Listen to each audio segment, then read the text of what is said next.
Di antara kita pasti pernah mendengar suatu pernyataan yang berbunyi, bersengketa perdata di pengadilan itu layaknya mengejar kerugian senilai kambing, malah tekor sapi. Apakah benar demikian? Saya akan menjawab dan membahas pernyataan tersebut berdasarkan pengalaman saya. Saya menjadi advokat sudah 2 tahunan dan bergelut di bidang hukum sejak 2015. Dulunya masih menjadi advokat magang. Kalau saya boleh jujur, menjawab secara singkat pernyataan tersebut. Dalam kondisi tertentu ada benarnya sih. Namun pernyataan tersebut masih sangat sempit menurut saya dalam memberikan gambaran sistem peradilan kita di Indonesia. Inti tugas pokok pengadilan adalah menerima, memeriksa, memutus, dan menyelesaikan setiap perkara yang diajukan kepadanya oleh para pencari keadilan.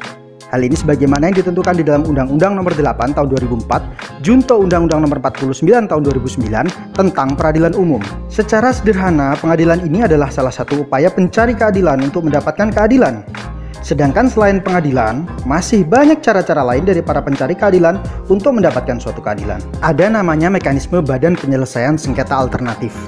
Ada juga berbagai macam cara dan teknis yang dapat dilaksanakan di luar pengadilan.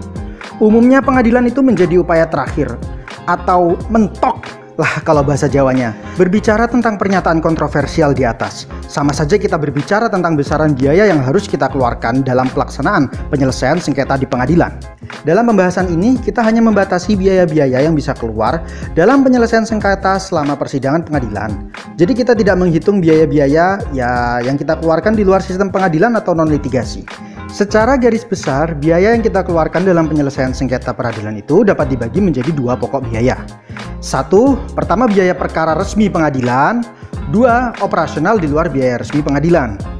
Tentang biaya perkara resmi pengadilan, pembiayaan ini secara resmi ditarik oleh pengadilan, diatur berdasarkan standar biaya yang tertulis dan berpayung hukum kepada peraturan perundang-undangan. Biaya perkara ini baru bisa ketahuan pasti berapa nilainya itu setelah diputuskan di akhir dan akan mencantumkan seluruh biaya yang harus dibayar oleh siapa-siapa yang diperintahkan untuk membayar biaya tersebut. Meskipun secara teoritis dalam putusan disebut pihak yang kalah yang membayar biaya perkara, namun fakta di lapangan besaran pembiayaan perkara tersebut adalah tanggung jawab dari penggugat.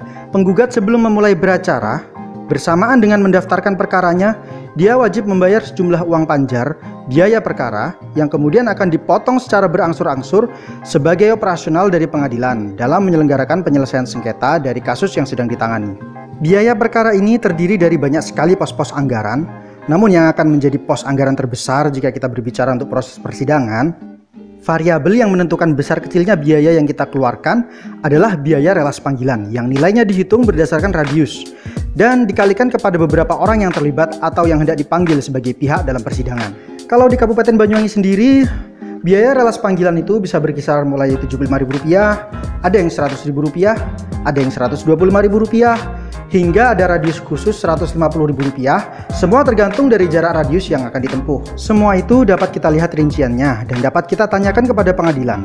Serta pengadilan sendiri wajib untuk mencantumkan rincian biaya tersebut di papan pengumuman pengadilan. Saya berikan gambaran, semisal ada 2 orang bersengketa, yang satu penggugat dan yang satu tergugat. Mereka berada pada radius yang dekat, misalkan sama-sama radius 1. Anggaplah sengketa tersebut diselesaikan dengan acara biasa, bukan melalui ekor.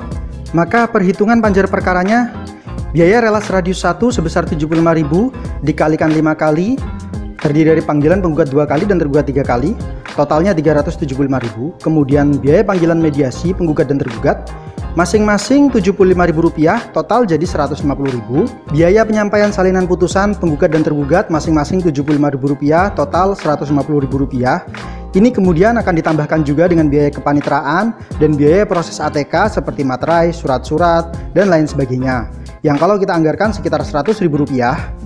Berarti apabila dengan memisalkan perhitungan 2 orang yang bersengketa, maka nilai panjar perkara akan mencapai sekitar 800.000-an. Itu dengan syarat dan ketentuan yang sudah saya sebut tadi.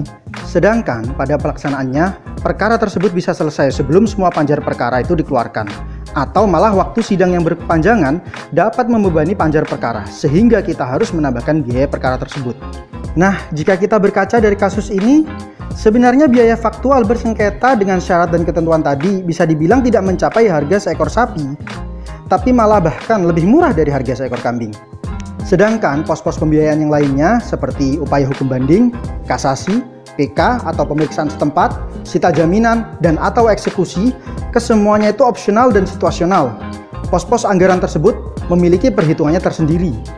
Saya tidak akan membahas semuanya di sini. Namun memang secara garis besar, sepengalaman saya, pos anggaran terbesar dalam sebuah sengketa peradilan itu adalah apabila kita sudah mulai masuk ke tahapan eksekusi dan pembiayaannya itu bisa tidak kurang dari 15 juta rupiah. Dan ya, pada akhirnya memang benar, pos pembiayaan sengketa jika sampai tuntas ingin diselesaikan di pengadilan bisa bernilai seekor sapi. Namun jika dengan hal ini menjadikan kendala kita dalam mencari keadilan dan mengatakan bahwa peradilan ini tidak efektif, itu tidak sepenuhnya benar. Sebab sistem peradilan kita tidak sedikit juga orang-orang yang mendapatkan manfaat, di mana sengketa kerugiannya semisal jauh di atas harga seekor sapi. Misalkan nih, harga sengketanya senilai 1 hektar sawah. Nah, itu bisa ratusan juta hingga miliaran rupiah.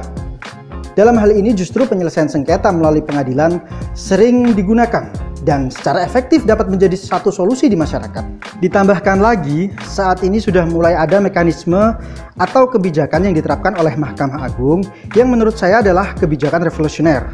Di antaranya adalah kebijakan gugatan sederhana atau small claim court dan kebijakan e-court Mahkamah Agung, yang mana keduanya itu didasarkan kepada penerapan asas peradilan cepat, sederhana, dan berbiaya ringan. Untuk yang kedua, terkait pos pembiayaan selain dari biaya perkara, memang ada. Namun itu bersifat opsional situasional.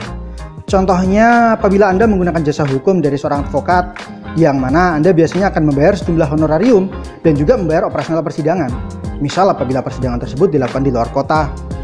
Ataupun jika Anda tidak menggunakan jasa advokat, bersidang sendiri misalnya, tentu tidak lepas dari biaya-biaya yang harus Anda tanggung, seperti biaya transportasi, akomodasi, dan hal itu tidak bisa kita hitung secara umum. Itu tadi gambaran singkat pendapat saya tentang pernyataan bersengketa perdata di pengadilan itu layaknya mengejar kerugian senilai kambing, malah tekor sapi. Bagi Anda yang memiliki pendapat lain, silahkan bagikan pendapat Anda supaya saya dapat menjadikannya referensi. Sekian, terima kasih. Wassalamualaikum warahmatullahi wabarakatuh.